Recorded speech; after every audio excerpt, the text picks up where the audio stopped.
Agora a gente passa direto para a próxima apresentação, que é a do Gilson Piqueiras Garcia, do Tribunal de Contas do município de São Paulo, com situações de emergência, controle social, tribunais de contas, jurimetria, um estudo sobre as decisões do Tribunal de Contas da União. Gilson está por aí, né, Gilson? Primeiro, né, queria agradecer aí, cumprimentar os organizadores desse 6º Seminário Internacional de Análise de Dados da Administração Pública, né? Saudar os participantes, saudar as pessoas que estão assistindo o evento pelo YouTube. Enfim, agradecer ao TCU, em nome da Flávia Lacerda, do Instituto César Belo Corrêa, que é minha colega no Comitê de Aperfeiçoamento Profissional do Instituto Rui Barbosa, né? Eu estive um pouco antes do isolamento social em março visitando pelo TCM São Paulo o Instituto César Belo Corrêa, e ele é uma inspiração para todos nós, as escolas de contas aí do restante do Brasil, assim como o TCU é uma referência para os outros tribunais de contas, né? Bem, nosso trabalho, como foi dito pelo mediador, né, trata de situações de emergência, que é o que a gente está vivendo nesse momento, né, mas é um tipo de situação jurídica, digamos assim, que existe há bastante tempo, né, controle social, né, tribunais de contas e jurimetria, que é uma área de conhecimento nova, né, e foi feito aí um estudo sobre decisões do TCU, do Tribunal de Contas da União, referente a esse tema, né? Bom, vou me apresentar, meu nome é Gilson Piqueiras Garcia, eu sou auditor de controle externo e atualmente estou lotado na Escola de Gestão e Contas do Tribunal de Contas do município de São Paulo como coordenador técnico. Eu sou doutor em Ciência e Tecnologia pela Unesp e mestre em Engenharia e Engenheiro Civil pela Escola Politécnica da Universidade de São Paulo. Bem, fazer um histórico, né, de como... Bom, esse é um trabalho acadêmico, né, apesar de eu estar no meio Tribunal de Contas, né, ele não tem a ver com a auditoria especificamente, né. Ele surgiu, eu sou professor de metodologia da pesquisa científica nos cursos de pós-graduação lá da Escola de Contas, né? E um desses cursos é um curso de especialização em Direito Municipal. E eu costumo convidar colegas, né? E uma aula sobre pesquisa de jurisprudência, eu convidei a professora Juliana Luvisotto, que enfim, durante a aula falou desse termo jurimetria, eu nunca tinha ouvido, né? Muita gente não ouviu, especialmente nos tribunais de contas, né? E fiquei interessado, fui pesquisar, vi o que era, né? Comecei a entender o que era, e aí combinei com ela, e ela começou a realizar um ciclo de palestras no Tribunal de Contas sobre esse assunto, né? O primeiro, né, está aí na tela, foi com o presidente, o Marcelo Guedes Nunes, ele é o presidente da Associação Brasileira de Jurimetria, né? Fez um estudo, a tese de doutorado dele é um estudo pioneiro, né, na área, né? E a gente viu o slide da palestra, ainda presencial, ano passado, né, no auditório lá da nossa Escola de Contas, né? Isso gerou mais 2 palestras, a primeira está aí, né? O José de Jesus é uma das pessoas mais influentes no meio, né? Ele já fez um estudo prático, né, sobre o estudo de caso, sobre o TJSP, né? Ele desenvolveu uma série de pacotes para mineração de dados, não só no TJSP, mas também no STF, no STJ, né? Agora já, como vocês podem ver, uma palestra virtual, né, foi feita esse ano. E, por fim, tivemos uma terceira palestra com o Júlio Trescente, também na Associação Brasileira de Jurídica. Ele é um estatístico, né? E aí ele falou mais aspectos, vamos dizer, de ciência de dados e estatística relacionados à jurimetria. Bem, dando sequência, esse trabalho resultou Enfim, essa série de trabalhos, esse interesse, acabou resultando num artigo conjunto que eu fiz com a professora Juliana, foi apresentado no primeiro Congresso Internacional de Tribunal de Contas, em novembro do ano passado, em Foz do Iguaçu, né? Esse trabalho está nos anais, né, do Instituto Rui Barbosa, de trabalhos apresentados nesse congresso, né? Depois, a gente, ainda com a professora Juliana, nós submetemos um outro artigo mais ampliado, ainda somente com pesquisa bibliográfica sobre o tema, né, já que não havia nada aplicado aos tribunais de contas. Eu acredito que o nosso trabalho tem sido pioneiro, né, e foi publicado na revista Controle do Tribunal de Contas do Estado do Ceará, esse ano ainda, né. E, por fim, ainda esse ano, já acho que em maio, acredito, eu tive um artigo individual, todos eles sobre jurimetria, publicado na revista Cadernos, da Escola Paulista de Contas Públicas do TCE de São Paulo, né? Isso gerou um podcast, né? O Tribunal de Contas do Estado de São Paulo inaugurou recentemente um serviço pioneiro, até onde eu sei, né, de podcontas, que são só áudio, né? E aquele artigo gerou uma entrevista que foi, essa semana foi divulgada, né, um áudio aí falando sobre jurimetria e tribunais de contas. Bem, agora eu vou para o trabalho em si, né? O objeto desse trabalho, né, então, é o controle social através de denúncias e representações apresentadas ao TCU em situações de emergência, né? O controle social hoje é visto como um aliado muito grande do controle externo, né? O Tribunal de Contas do Município de São Paulo tem investido muito no controle social, formação, cursos, né? Incentivos de toda a ordem. E um canal, vamos dizer, formal, né, do controle social através dos tribunais de contas são as denúncias e representações, que, inclusive, em situações de emergência, elas são mais importantes e mais críticas, eu diria, né? Bem, o foco do trabalho foi a Lei 8666, que é bastante conhecida no nosso meio, Lei de Licitações e Contratos, né, que trata especificamente lá no seu artigo 24, né, no inciso 4º, sobre a dispensa de licitação nos casos de emergência ou calamidade pública, né? Então, esse foi o foco do nosso trabalho. Bom, o objetivo do trabalho era responder a estas questões, né? Como se distribuem as decisões do TCU nesses julgados, né? Situações de emergência, estado de denúncias, representações e dispensa de licitação, em função das variáveis do processo, né? Que é a parte descritiva da pesquisa, né? E depois a parte explicativa, né? Como essas decisões podem ser explicadas e como essas decisões podem ser previstas, né? Como eu disse, é um estudo acadêmico, né? A previsão, né? A análise preditiva da jurimetria, ela é mais aplicada no direito comercial, né? As grandes bancas, e é onde a jurimetria está mais desenvolvida, né? Porque as grandes bancas, né, de direito, né, as grandes bancas jurídicas, usam a jurimetria para auxiliar os clientes a fazer acordos ou fazer previsão de passivo jurídico, né? Mas como a gente é um exercício acadêmico, a gente se aventurou também a usar a análise preditiva, que é usada na advocacia, no direito comercial. Bom, quanto aos métodos, né? Esse é um estudo quantitativo, né? Usamos técnica documental na seção de jurisprudência do TCU. Então, está aí, né, do lado, o print screen da pesquisa, né? Nós usamos, aliás, o TCU está de parabéns novamente, né? Tem um site de jurisprudência muito bom, né? Tem muito dado lá que pode ser retirado. Eu até convido as pessoas que têm interesse em jurimetria a usar, né, esse banco de dados que está lá com muita informação importante, né?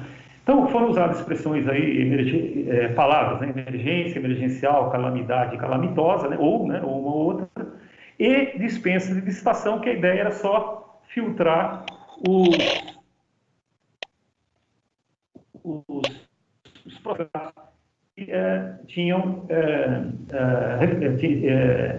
que estavam dentro desse tema, né? Isso foi feito no dia 17 de agosto de 2020, e o retorno foi 2.725 julgados no período de 1997 a 2020. Então, como eu disse, apesar de ser uma situação de hoje, né, por causa da pandemia, né, essa questão da dispensa de licitação por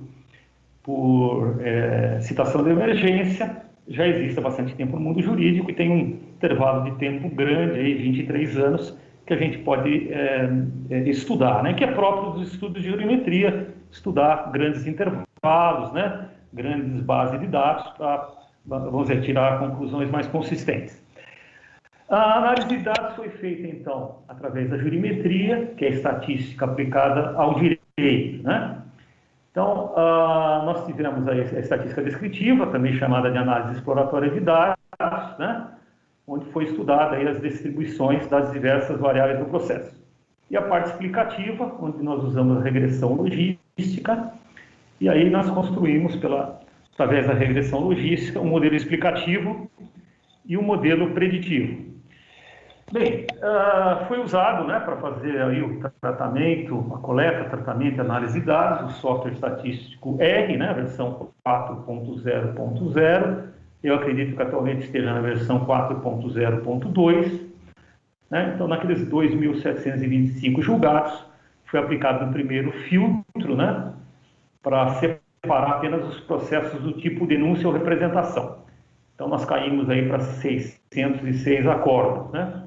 Depois, no segundo filtro, né, nós separamos apenas os acordos que tinham no sumário, né, uma decisão quanto à procedência da denúncia ou representação, né, porque nem todos os julgados tem muitos julgados que não são conhecidos, enfim, e outras situações. E, por fim, foi aplicado um último filtro, retirando-se os julgados de recursos, né? Agravo de instrumento, reexame, etc. e tal. Então, nós ficamos com um conjunto aí de 234 acordos a ser analisado.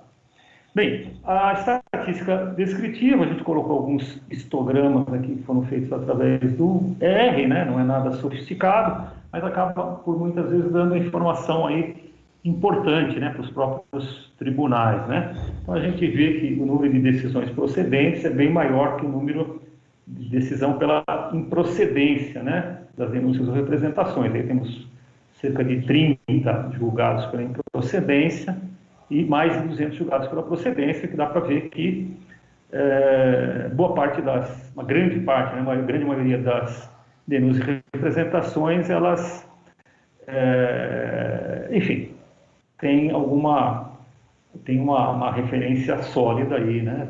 E tem esse julgamento pela procedência pelo plenário do TCU.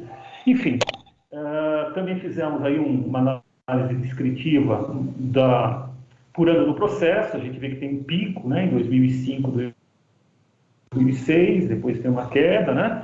Dá para ver também pelos histogramas de procedência e improcedência que a proporção de improcedência tem aumentado nos últimos anos, né? Enfim, e também um histograma por ano do julgado, a gente vê que aí já não tem um pico tão acentuado, né? Talvez porque o TCU não administra a entrada de processos, mas a saída de processos muitas vezes tem um fluxo aí mais estável por conta da capacidade de andamento dos processos, da realidade processual mesmo, né? Que tem a ver com a capacidade de julgar no final das contas, né? E, por fim, o último histograma, tem vários, claro, eu coloquei aqui 4 tipos de ilustração, que mostra a duração dos processos, né? Essa duração é em número inteiro de anos, foi feita apenas uma subtração do ano do julgado pelo ano do processo, né? Não existe muita precisão de dias ou meses, né? Mas, para o objeto desse estudo, dá uma boa referência de como se distribui a duração dos julgados do tipo do nosso estudo, né? pode ver que o pico é 1 ano e depois, a partir de 5 anos, todos os julgados aí são de denúncias ou representações procedentes. Bem, o modelo explicativo foi feito usando a regressão logística múltipla, está aí a tela do R, né? O programa, né, o pacote usado é o GLM, Generalized Linear Models, né? Para o caso de regressão múltipla, a gente usa a família binomial, né? A regressão mais conhecida é a regressão linear, né? Então, por que para esse tipo de situação a gente usa a regressão logística, né? Porque se trata de uma variável de resposta qualitativa, né? A regressão linear tem variáveis de resposta quantitativa, né? Poderia ser feito, né? Uma regressão linear, poderia ser feito. Só que a regressão linear pode dar valores acima de 1 ou abaixo de 0, valores negativos. E para o modelo que a regressão logística faz, né, de calcular a probabilidade de um julgado ser pela procedência ou pela improcedência, né, não tem significado lógico probabilidades abaixo de 0 ou probabilidades abaixo de 100%. Né? Um evento sempre tem probabilidade entre 0 e 100% de ocorrer. Né? As variáveis explicativas podem ser qualitativas, que a gente chama de categóricas também, né? Ou quantitativas. Né? Então, nesse estudo, né, a nossa variável resposta é binária, 0 ou 1. Né? 0 quando a denúncia ela é improcedente e 1 quando a denúncia é procedente. Esse modelo permite a gente calcular a probabilidade de ocorrer um evento, no caso do nosso evento, a decisão pela procedência, né, da representação ou denúncia, para qualquer conjunto de variáveis explicativas, né, que chamadas também variáveis independentes. Bom, então está aí a fórmula, né, de cálculo da probabilidade através da regressão logística. A gente vê aí que o exponencial é exatamente a fórmula da regressão linear, né?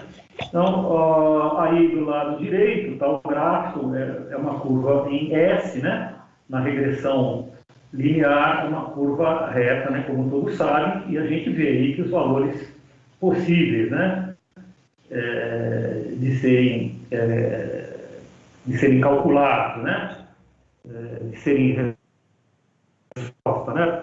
Para qualquer conjunto de dados, ele está sempre entre 0 e 1. A fórmula que está aí junto ao gráfico é da regressão, da regressão logística simples, né? E do lado esquerdo a gente tem a fórmula mais ampliada que usamos no evento, que é a regressão logística múltipla, né?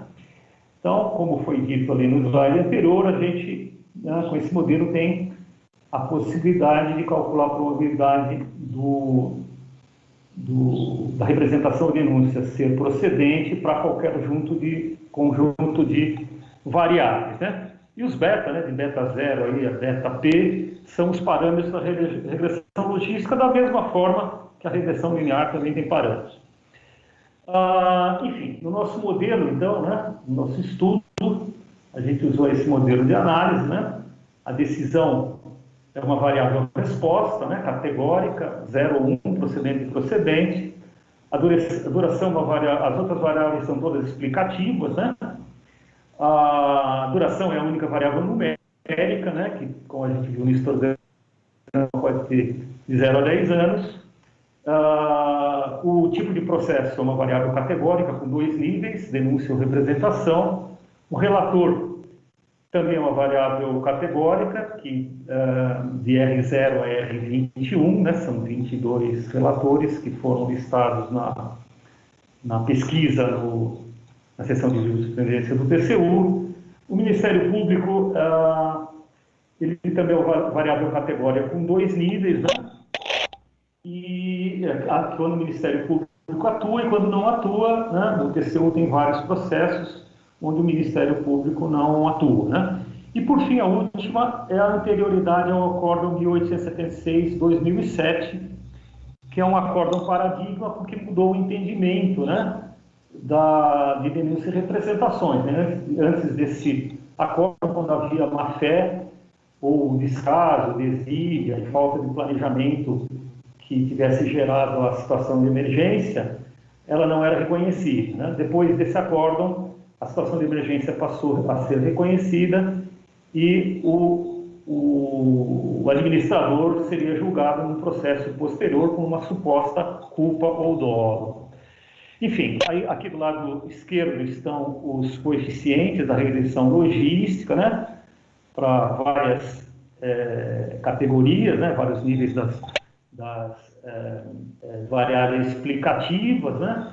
Então, a gente tem, igual na regressão linear, um coeficiente na intersecção, que é o beta zero, né? E na nossa intersecção, né, situação base, a gente tem a duração do processo zero, processo denúncia, relator é zero, a situação em que o Ministério Público atua e a anterioridade em relação ao acordo, né? Bom, com isso, né, a gente pode calcular a probabilidade. Então, a denúncia, para esse conjunto de variáveis, a denúncia considerada, a probabilidade da denúncia ser considerada procedente é 80%. A gente fez uma outra situação, exemplo, com outras variáveis, né, para demonstrar que para e calcular a probabilidade pela procedência para esse conjunto de variáveis, e a gente chegou aí a 39%, né? Então, menos da metade é a probabilidade de decisão pela procedência para esse conjunto de variáveis. Por fim, a gente construiu um modelo preditivo, né, baseado nas probabilidades calculadas pela regressão logística, assumindo que se a probabilidade fosse maior que 50%, seria julgado procedente, menor que 50%, não procedente. As decisões estão na tabela, né, que está no quadro, e aí a gente foi calcular a acurácia, né? Então, temos 203 predições verdadeiras contra 31 falsas, né? E aí a gente pôde calcular a acurácia do modelo, que é 86,75%, uma variável considerada bastante satisfatória em estudos de jurimetria, né? As considerações finais, né, que os objetivos do trabalho foram atingidos, né, porque foi apresentado um modelo descritivo, explicativo e preditivo, né? A limitação desse estudo é que ele é apenas quantitativo, então isso, normalmente, trabalhos de jurimetria chamam estudos qualitativos posteriores para explicar os resultados, que é a sugestão, inclusive, que a gente faz para trabalhos futuros. E com isso, eu encerro a apresentação, agradeço novamente a todos os organizadores e devolvo a palavra ao mediador. Muito obrigado. Uma pergunta, por favor, para o Gilson. Eu achei muito interessante e o valor da acurácia eu achei bem alto. Mas só pergunta, isso foi esse teste, isso foi feito com a própria amostra, né? Com o próprio conjunto de treinamento, com os próprios dados. Você não separou, verificou a acurácia fora da amostra, não, né? Tipo, não reservou os dados para calcular a acurácia preditiva, não, né? Foi um tipo pseudo R2, né? Sim. Na verdade, os estudos mais complexos, sofisticados, a análise preditiva, eu usei o total da população, assim, né? Mas a regra é você construir um modelo preditivo em cima dos primeiros 75% do tempo da população e daí calcular a acurácia ali, as previsões verdadeiras e falsas em cima dos 25 restantes, né? Isso que a advocacia comercial, que está mais desenvolvida, usa, né? É um teste mais robusto da acurácia, né? Essa acurácia foi medida realmente sobre o total da população. Provavelmente, normalmente quando se faz da forma que você disse, né, os primeiros 75%, constrói um modelo em cima dos 75% e calcula sobre os 25%, a acurácia normalmente cai um pouco. Não sei se respondi a sua pergunta. Não, eu acho que é isso. Eu acho que o valor seria interessante para a gente ter o tamanho, o quão realmente é importante. Eu vi ali que tinha tinha uma dame por, como é que é o nome? Desculpa, por quem julgava, né? Pelo conselheiro, é isso? Tinha 20 dames por conselheiro, era isso? Então, eu coloquei, nos estudos de um amigo, né, faz jurisprudência para o comercial, né, para o escritório de advocacia. E aí ele coloca lá, tem inclusive um modelinho de cálculo de probabilidade, já está na internet, inclusive, fácil achar, para calcular a probabilidade no Supremo Tribunal Federal. E aí ele coloca os nomes dos ministros lá, Gilmar Mendes, Fux, etc. Eu achei melhor, até porque eu estou no sistema de tribunais de contas, colocar R0 e R22. Não, né? claro, Mas claro. sim, são os